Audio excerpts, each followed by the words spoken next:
Well, this engine bay may be familiar to many of you guys.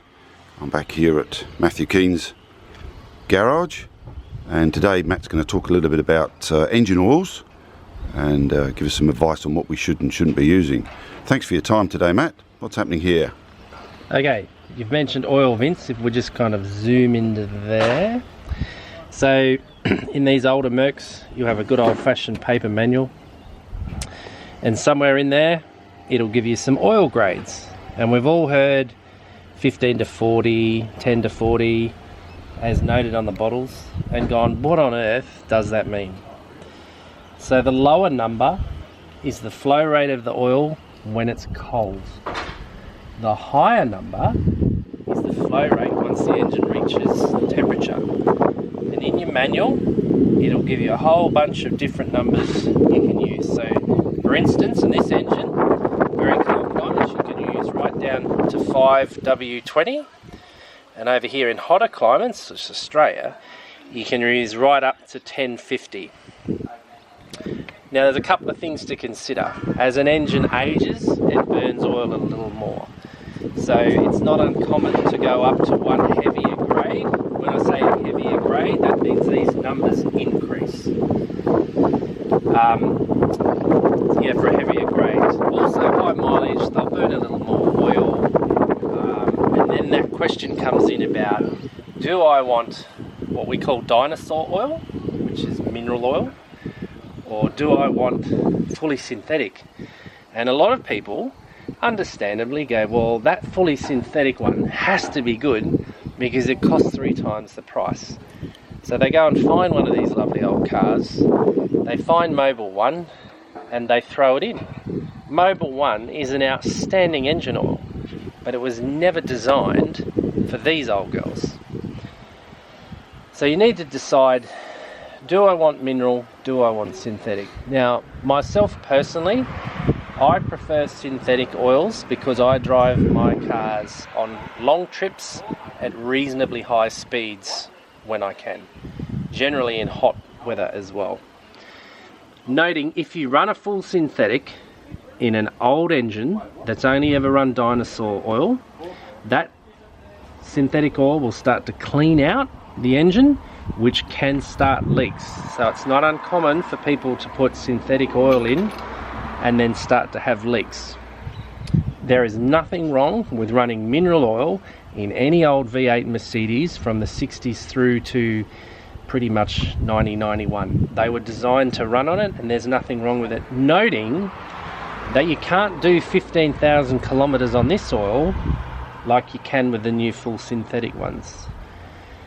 So for me personally, I picked the synthetic one in this car. And why? On this page here, it makes a little reference to refer to sheet number 226.0, 226.1, etc., etc. So they are the standard that the manufacturer set for the oil.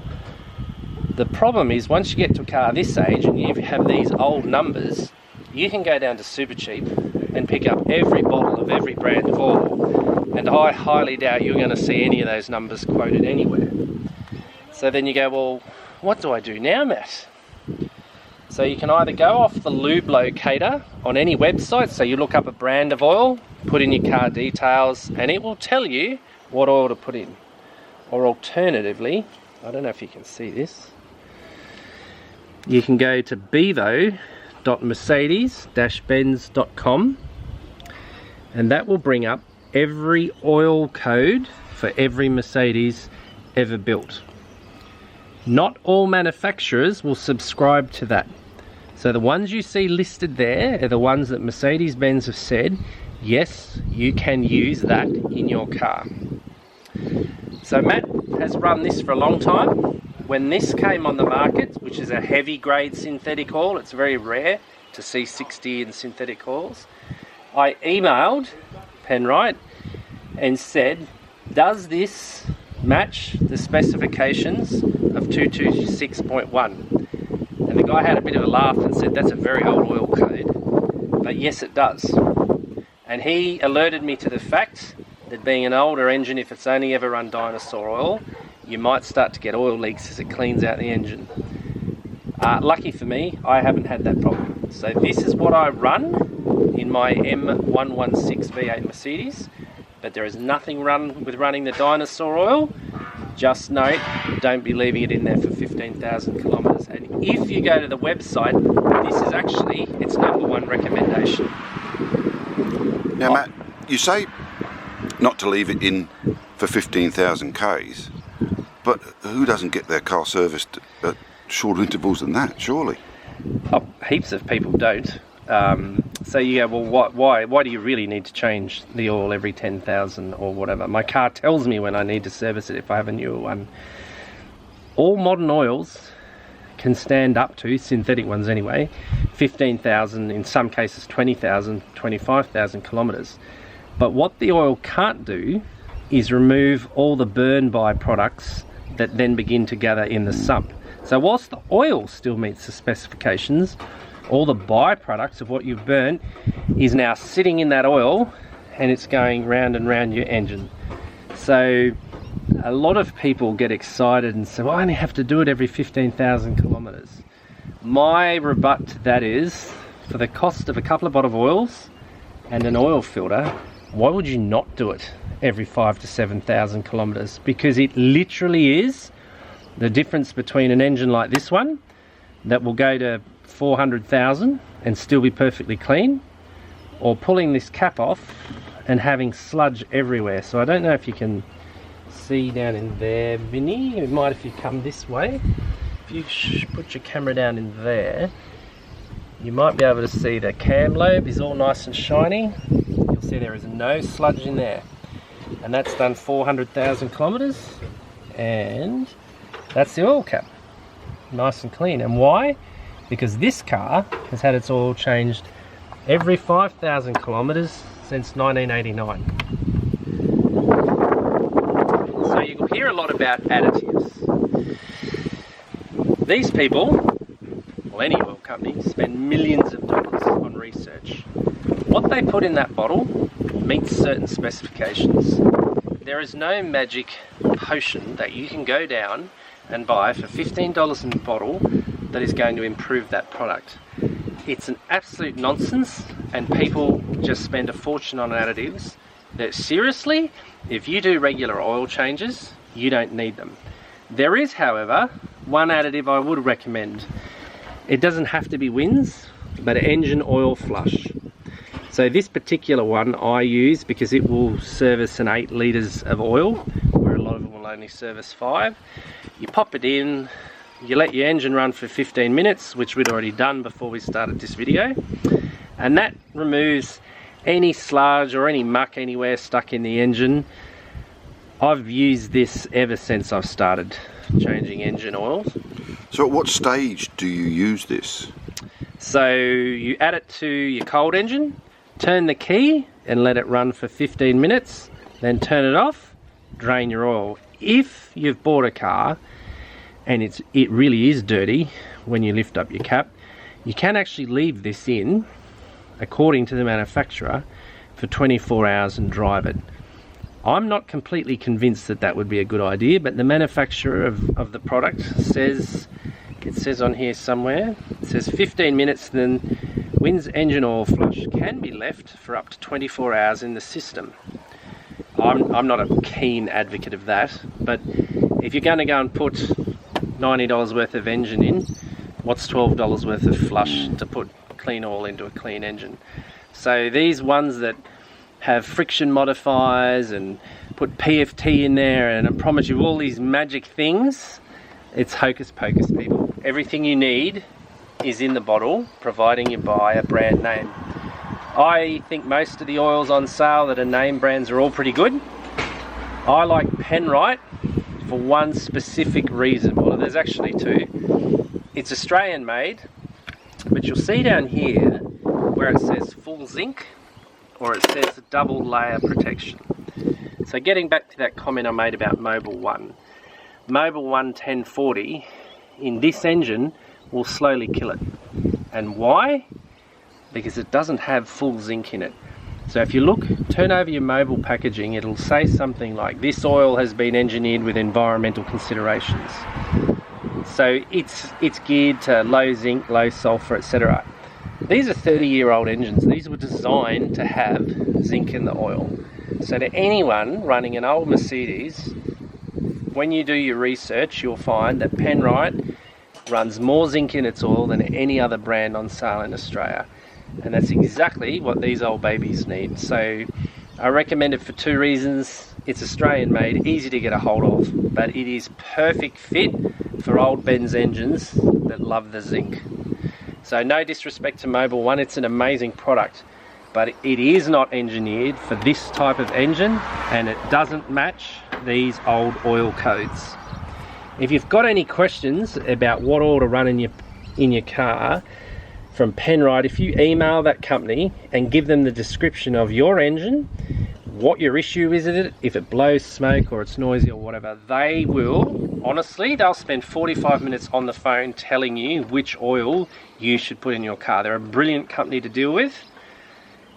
Yeah, I can't recommend them highly enough. But all these old V8s, they all need zinc, and a lot of these modern synthetic oils don't have any or hardly any, and slowly your cam lobes will wear away, and you'll be quite upset because you've done all the right things, you've changed the oil and you've spent a lot of money, and yet your cams are wearing away.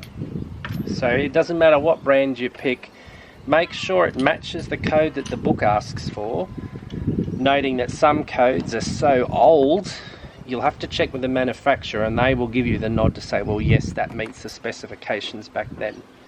But in a nutshell, zinc is what you're after. Oil's come a long way from when we had good old Gastrol with liquid tungsten.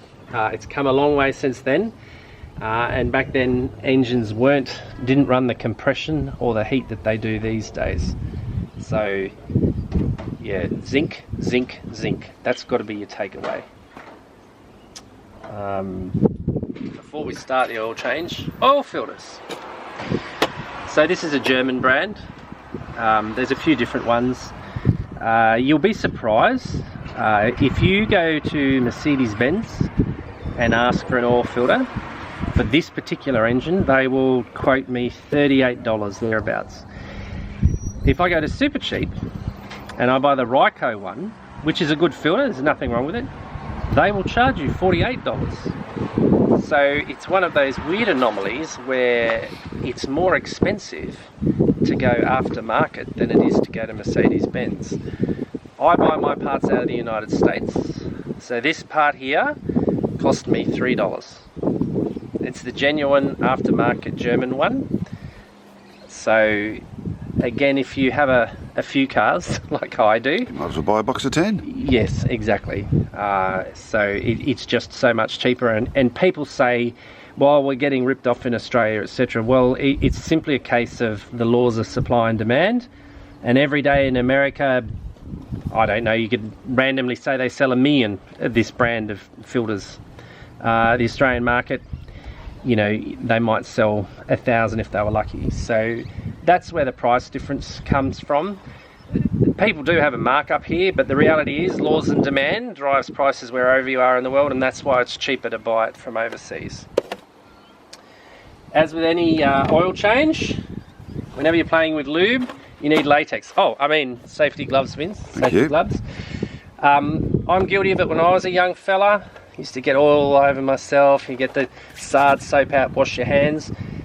As time has gone by, the industry I work in is aviation, and some of the things we've learned about petrochemicals now, there are some things I did as a teenage boy with car oil that I just cringe about. So don't get the stuff on you. That's the best advice I can give you. You would be amazed at how much your body absorbs for the cost of a packet of gloves. It's just not worth getting on you. It is not good for you. And then a lot of people will ask, oh, well, you know, it's a bit of a messy job underneath the car. We'll get to underneath in a minute. But this is a product I highly recommend, another one made in Australia. Orange Agent. It used to be known when it first came out as Agent Orange. Oops. For obvious reasons, some people took offence to that because they don't have the humour that Australians have. So this is a degreaser, but unlike one that would, I don't know, rip your mother-in-law's frown off her face in under 30 seconds, like most of the ones you buy, This is a gentle cleaner. So I can spray this all under the engine of this car, leave it for 5 minutes, give it a light scrub, wash it off, and I'll have no white staining, no weird look on the aluminium parts. This is the safest, most efficient degreaser I have ever used. And the upside is, underneath your car will literally smell like oranges when you've finished it. Unlike this stuff that comes for $2 in a can, and you know, it's just not good shit. It's just not good. So for the purposes of the day, this car used to run on the mineral. Today we're going to be putting full synthetic in it. That's what I've been running in it for probably the last 3 years. And we'll cut for a minute and then we'll get underneath, and you can make a decision yourself as to whether I've got oil leaks or not. Excellent. Thanks, Matt.